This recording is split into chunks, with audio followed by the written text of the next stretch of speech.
The Whistler.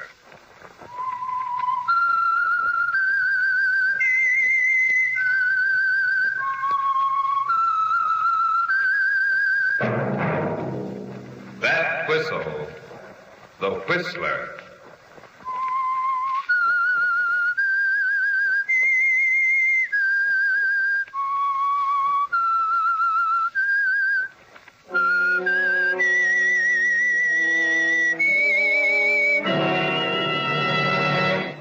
I am the Whistler, and I know many things, for I walk by night. I know many strange tales hidden in the hearts of men and women who have stepped into the shadows. Yes, I know the nameless terrors of which they dare not speak.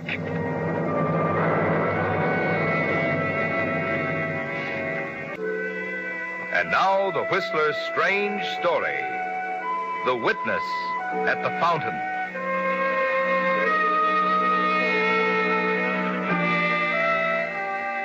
There were two things about Randy Dean that set him apart from the rest of the world. Basic inner things that made him different. The first one was clear enough on first meeting.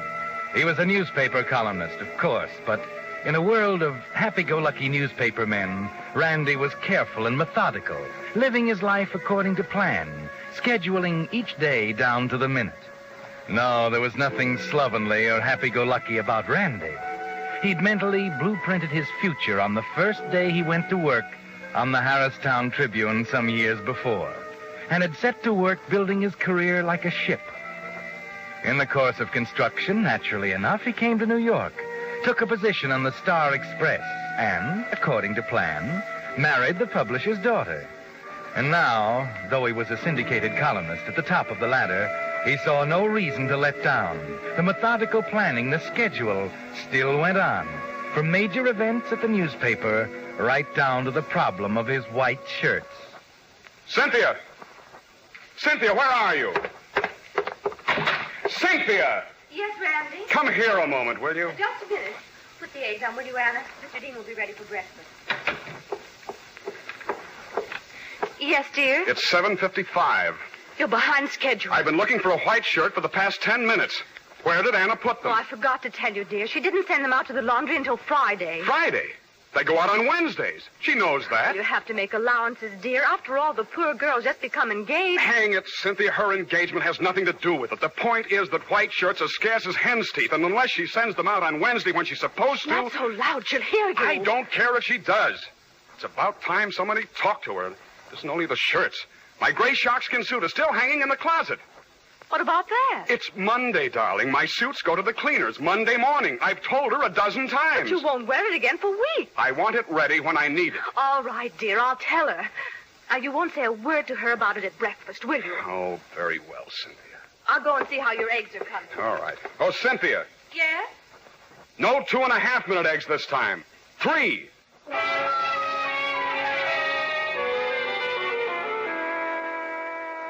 Yes, that was one of the unusual things about Randy Dean, the public one. The other, the private one, was even more unusual, for Randy was basically a criminal. The reason, for example, that he was so irritated about his shirts and his sharkskin suit became clear that very afternoon in the American wing of the Metropolitan Museum of Art. He was sitting inconspicuously with a dapper little gray-haired man before a painting by Gilbert Stuart, properly attentive as the guide discussed its merits before a small group of spectators. Of Washington, perhaps his most famous, we find Stuart at his best. The delicacy of line, the careful delineation of character, expression, and so on. Let's pass on now to another example of the artist's work, the portrait of John Jay. Are you coming, gentlemen? No, thank you. We'll sit here a moment longer if you don't mind. All right. Let's get it over with, Broden. How much this time? $2.50, naturally. That's what I thought. Here you are. Thanks. Going to have to raise it, you know. Inflation. Raise it all you want. You'll still get $2.50. A rash statement, Mr. Dean, if I've ever heard one. You'll pay what I ask when I ask it. I have a career, too, you know. Oh, career? A more honorable one than yours, at that. At least it didn't include the murder of my first wife as the most convenient way of marrying a newspaper. And poison at that. The lowest form of murder, Mr. Dean. Be quiet, will you? Oh, we're quite alone, Mr. Dean. And I feel like talking. Yes, I had a career in mind, too. You see, I didn't plan to spend the rest of my days as a laboratory technician in a coroner's office. So when the post-mortem was called on the death of the first Mrs. Dean and I discovered poison in her stomach, I said to myself, Broden, here's opportunity knocking on the door like a woodpecker. No use sending the poor man off to the gallows. He'll be grateful to you. Be happy to support you the rest of your life. You're a born optimist, aren't you? I'm thoroughly practical, Mr. Dean. And what with living costs rising and all that, I'm afraid beginning next week it'll be $3.50. What? Right? I'll have to think it over. Otherwise, I simply write a letter back to Harristown. They'd be only too happy to exhume the body of poor Mrs. That's Dean. enough. All right. Now, where will I meet you next week? I'll call you. Just tell me where I Oh, can reach. no. I'll call you, Mr. Dean. Good day.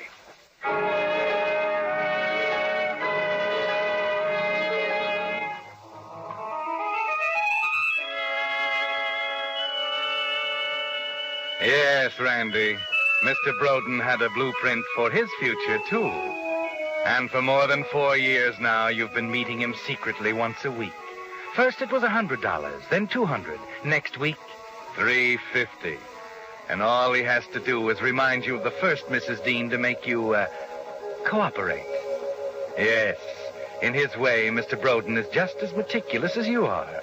He realizes, of course, that his career depends upon yours. And he's been very careful to keep your meeting secret, so that nobody has the slightest suspicion that any connection between the two of you exists. That fact suddenly becomes important a few days later. Terry Lund of the Homicide Department is your guest for lunch at the Press Club. And of course he falls back on his favorite subject, crime detection. I'm afraid I don't get it, Terry. What do you mean, murder is a paradox? It's very simple. The more effort you put into it, the more you try to cover up your tracks, the easier it is for us to come up with the answer. Oh, now, wait a minute, Terry. No, it's a fact, so help me. I've seen it happen hundreds of times.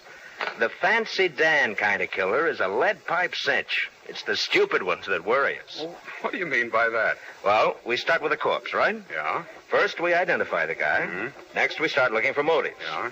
Connections between the corpse and the people who might have reason to kill him. Right. Now, that's where the stupid criminal gives us a headache. Huh? Oh, sure, you're a newspaper man. You ought to know that.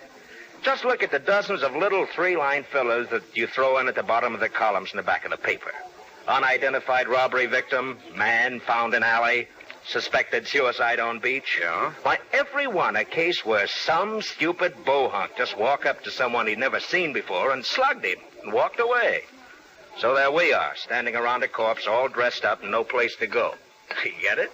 I never thought of it in that way. You know, that's interesting, Terry. I might do a column on it. You better let me read it first.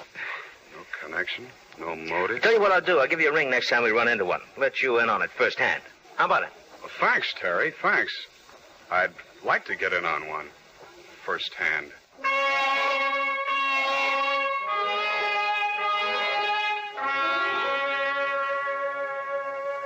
No connection, Randy. No way you could possibly be implicated should your friend, Mr. Broden, find himself in one of those little three-line fillers at the bottom of page 8. It suddenly seems so simple that you wonder why you balked at murder a second time.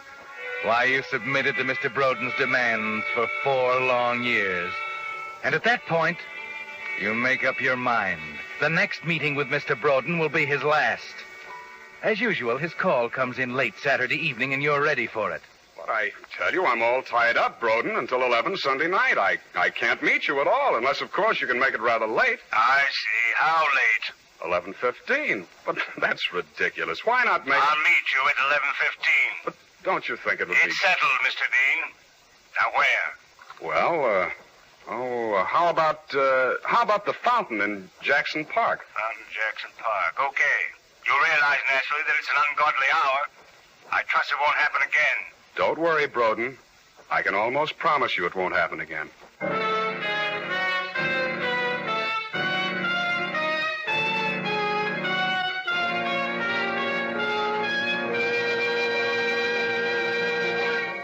with the prologue of The Witness at the Fountain. Another Strange Tale by The Whistler. And now, back to The Whistler.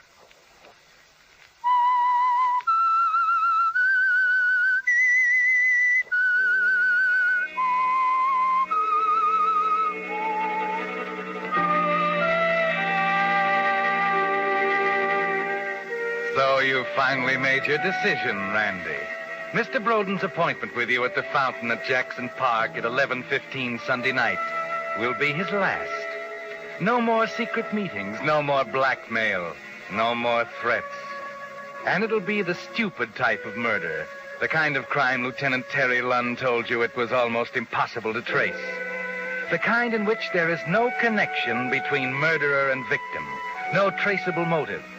Because you're positive that no connection between you and Mr. Broden will ever come to light. Both of you have been too careful to keep it a secret. But murder, even the stupid kind, is a terrifying thing. And it's hard for you to keep your mind on your work during the next few days. Harder still to sleep at night. It takes all your time, doesn't it, Randy? Just thinking about it. Randy. Huh? What's the matter, dear? You almost jumped out of your chair. You startled me. I was just thinking about Monday's column. Well, we should forget that old newspaper for 5 minutes. I'm getting worried about you. Randy, I was talking to Barbara Melvin today. She and Jimmy are coming over Sunday night, you know. What? What did you say? The Melvins, dear. You knew they were coming for dinner Sunday night. You didn't tell me anything of the kind. I'm sorry, Randy. They'll have to make it another night. But, dear, it's all set. I'm sorry, Cynthia. Sunday night is out. I'm simply not up to having company for the rest of the week. I'm tired out, exhausted. Terrible pressure at the office. All right, Randy, dear. You don't have to explain. I understand. I'm glad you do. You don't have to tell me, Randy. What? Tell you what? Why you're acting this way. I'll simply tell the Melvins it will have to be another night. That's all.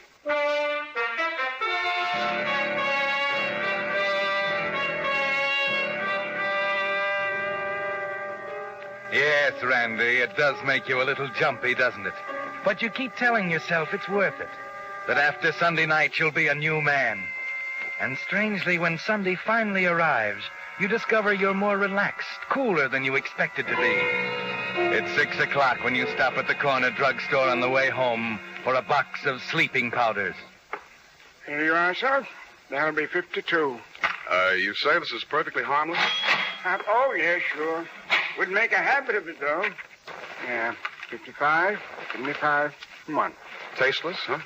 Almost. Might take it in orange juice or maybe wine.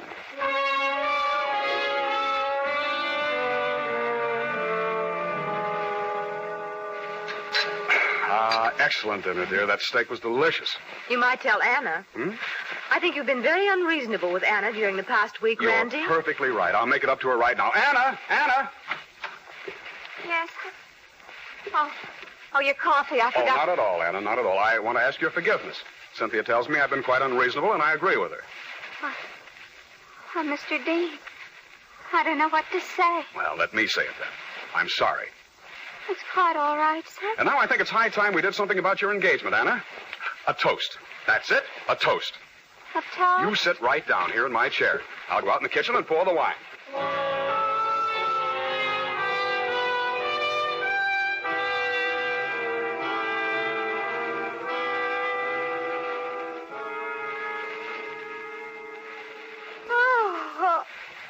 Oh, my goodness, Randy, I don't know what's the matter with me. I'm dead to the world, and it's only 9. Where's Anna? In bed. She gave up the ghost a half hour ago. Well, might as well go to bed. I'm tired, too. Oh, the wine, I suppose. What? Always affects me that way. You should know better than to give me wine after dinner, dear. Come on, let's go to bed.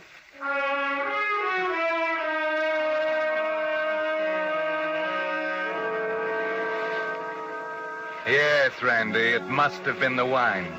By 10 o'clock, Cynthia's sound asleep. Both she and Anna would swear you were here all night. But it will never come to that, will it?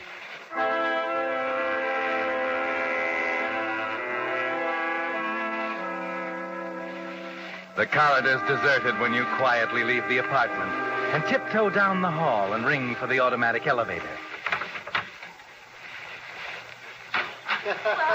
Confound it, wouldn't you know? What's keeping that elevator? We're lost, Joe. Which way's the elevator? Right around the corner to your right. Okay, thanks a lot. Thank heaven. Oh, yeah, here we are. Hey, hold it, will you? I guess somebody's in a hurry.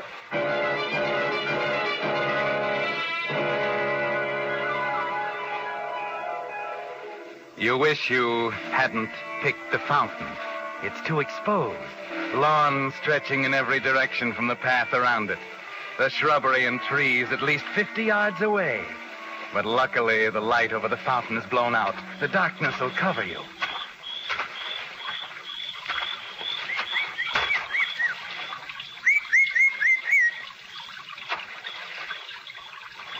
Dean, over here.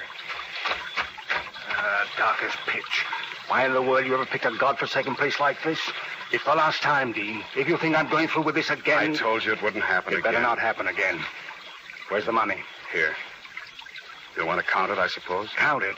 I can't even see my hand in front of my... Oh, I told you this was the last time, Broden.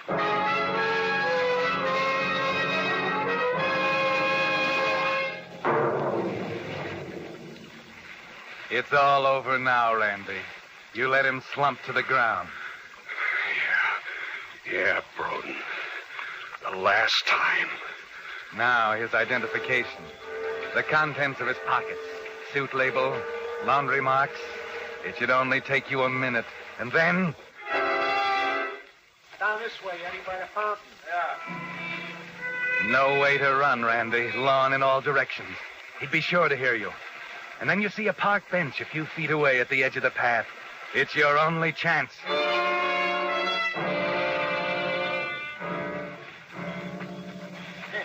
Great life, huh, Eddie? What do you mean, great life? Yo-ho, for the life of a night maintenance man. Running around in the middle of the night hunting for blown out bulbs. You sense that light over the fountain? Yeah, I'll go back to the truck and get a lamp. check.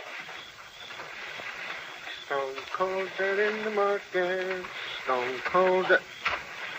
Hey, what's the matter, pal? Well, my friend here is... He's a little drunk, I'm afraid. I was walking him through the park, and I... So help me, you're like all the rest of them. Now, that's no way to do, pal. You gotta keep him walking. You never sober a guy up by letting him pass out on you sitting on a bench like that. He'll be all right. Oh, now, look, you're talking to an experienced drunk, brother. Yeah, let's walk him some more. Let me give you a hand. Don't. I tell you, he'll be all right. Oh, now, don't get sore about it. I'm only trying to help. Just let me alone. Well, you know, if it was me, I'd trot him around the fountain 4 or 5 times. And then you know what? I don't care what. Please go on. Then I'd dunk his head right in the fountain. Yeah, that'd snap it out of him. Like that. Hey, come on. Come on, let's give it a try. Get away. I tell you, Dad! Yeah? Ain't got no 300-watt plug. You sure? Yeah. He's nuts. There's a whole box of them there. Stick around, Pally. I'll be right back.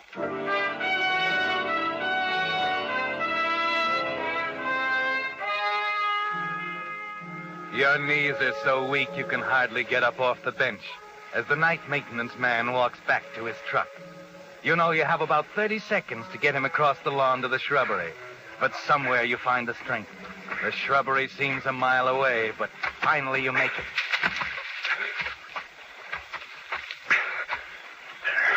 There. Drag him inside. Oh, don't be that way, Julie. Come on, give us a little kiss, huh? I told you you're my big heart. Art.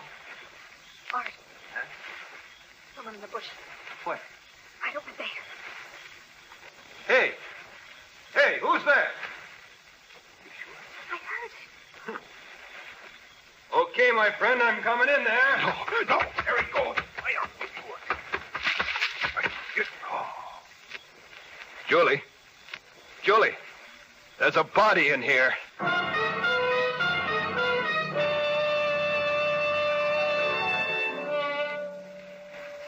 You thank heaven for the darkness.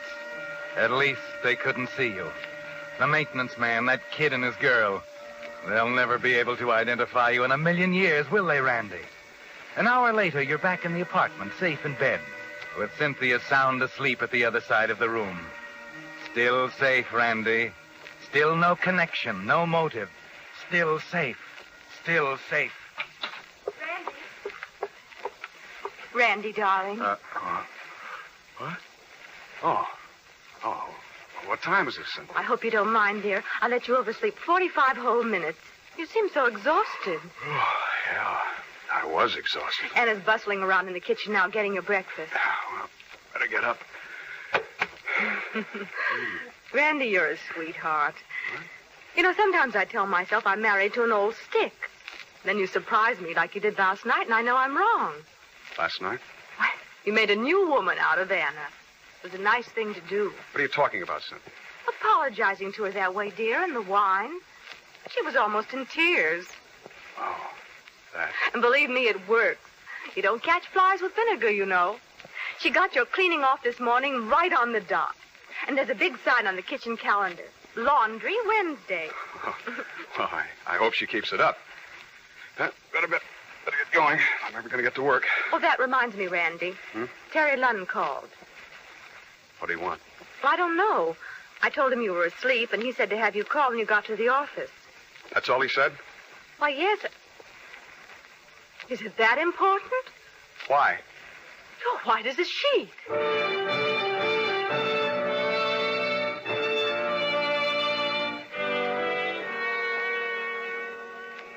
Police headquarters, Sergeant Baker. Lieutenant Lunn, please. Just a minute. Lieutenant Lunn. Terry, this is Randy Dean. Wow, Rip Van Winkle in the flesh. First time I ever caught you in the hay. What happened to that schedule? Well, you better talk to Cynthia. She let me oversleep. What's on your mind? Oh, our friend, the stupid murderer. You said something about wanting to get in on the next one. Oh? Well, we got one. Kind of bum example, but I thought you might be interested. Guy got knocked off by the fountain in Jackson Park last night. Strangled. Oh, is that so? Yeah. You got any leads? Leads? Brother, we got the guy. What do you mean? That's what I mean by bad example. This time the killer was too stupid. Maybe you'd rather wait, Randy. Might be something more interesting turning up. No, Terry. I'll be right over.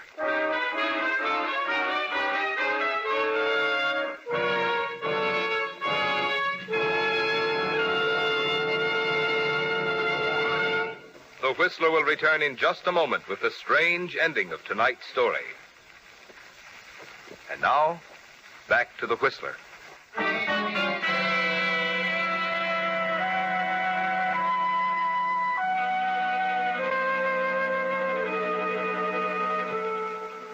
There was no connection between you and Mr. Broden, Randy. You repeat it over and over in your mind as you hurry across town to Terry Lunn's office in the homicide department. No connection. No way they could link you with the murder at the fountain in Jackson Park. And yet Terry told you just 15 minutes ago that they had the killer already. Some itinerant, perhaps. Some wayward bum who happened by at the wrong moment. Well, no matter. Mr. Broden is out of the way, and a bum goes to the chair, and that's that. 10 minutes later, you lean back in a chair and try and appear unconcerned as Terry goes over the story you knew pretty well already. Maintenance man sees the two of them sitting there on the bench. The killer pretends the dead man is drunk, you see? Oh, yes. We just went over the records at the cleaning plant, Chief, and found out the cleaner the suit came from. Oh, good. Where? The Elite Cleaners on 86th Street. Shall I call him and get the guy's name? No, we better go out there. Get a couple of men. We'll be down in a second. Mr. Dean will go out with us. Right. So the guy bluffs it out, and then when the maintenance man goes back to his truck, this guy tosses the body into some bushes and runs, leaving the world's best witness behind him at the fountain. That's what I mean by too stupid, you see? Witness? What do you mean, a witness? Yeah, he might as well have tied himself to that body with a pair of handcuffs. Well, come on, let's go. Wait a minute, Terry. Tell me what... He was all through the minute he left his suit at the cleaners this morning. What do you mean, witness? The bench, Randy, the park bench. With a nice coat of wet green paint.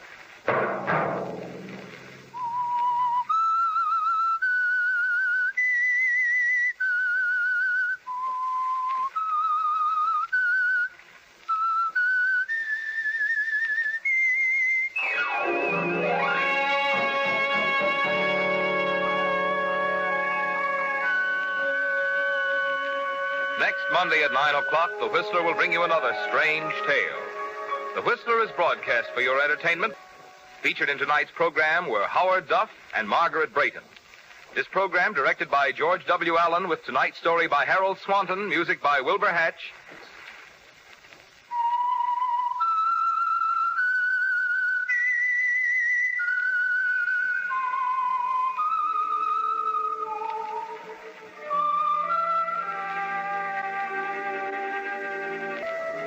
This is Marvin Miller speaking.